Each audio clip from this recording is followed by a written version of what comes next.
वह राजा औरंगजेब था, जिसे इतिहास में शिव मंदिरों पर हमले करने के लिए जाना जाता है। औरंगजेब मुगल सम्राट था और उसका शासन 1658 से 1707 तक था। वह विशेष रूप से धार्मिक रूप से कट्टर और इस्लाम के प्रति सख्त था, और उसकी नीतियां हिंदू धर्म और हिंदू मंदिरों के खिलाफ थीं। इसके कारण उसने कई हिंदू मंदिरों को नष्ट किया और उनकी जगह मस्जिदों का निर्माण कराया। औरंगजेब का सबसे प्रसिद्ध हमला काशी विश्वनाथ मंदिर और काशी में स्थित अन्य शिव मंदिरों पर था, लेकिन उसने अन्य स्थानों पर भी शिव मंदिरों को निशाना बनाया था। काशी विश्वनाथ मंदिर पर हमला। औरंगजेब ने काशी विश्वनाथ मंदिर को नष्ट करने का आदेश दिया था। काशी, आज का वाराणसी, में स्थित काशी विश्वनाथ मंदिर भारत के प्रमुख शिव मंदिरों में से एक है। औरंगजेब ने 1669 में इस मंदिर को पूरी तरह से नष्ट कर दिया और उसकी जगह मस्जिद बनाने का आदेश दिया।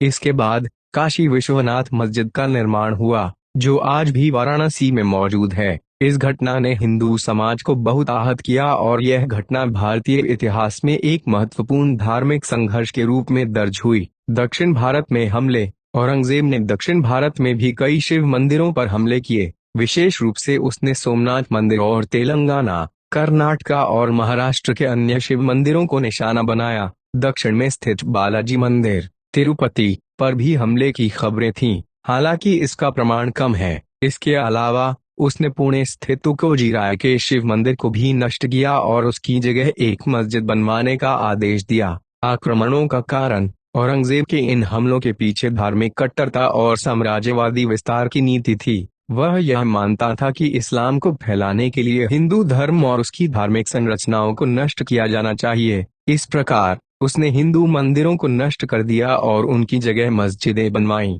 औरंगजेब की नीति ने हिंदू समुदाय में गहरी नाराजगी और विरोध उत्पन्न किया। धार्मिक संघर्ष और प्रतिक्रिया। औरंगजेब के इन हमलों के खिलाफ हिंदू समाज ने कई बार संघर्ष किया। इन हमलों के बाद कई हिंदू शासकों और संतों ने इस पर विरोध किया और कई मंदिरों को पुनर्निर्मित किया। काशी विश्वनाथ मंदिर को 1780 में महाराजा माधवराव प्रथम के समय फिर से पुनर्निर्मित किया गया। साथ ही अन्य शिव मंदिरों का भी पुनर्निर्माण हुआ। इस प्रकार औरंगजेब ने शिव मंदिरों पर हमले किए, लेकिन इन हमलों ने भारतीय समाज में विरोध, संघर्ष और पुनर्निर्माण की प्रक्रियाओं को भी जन्म दिया।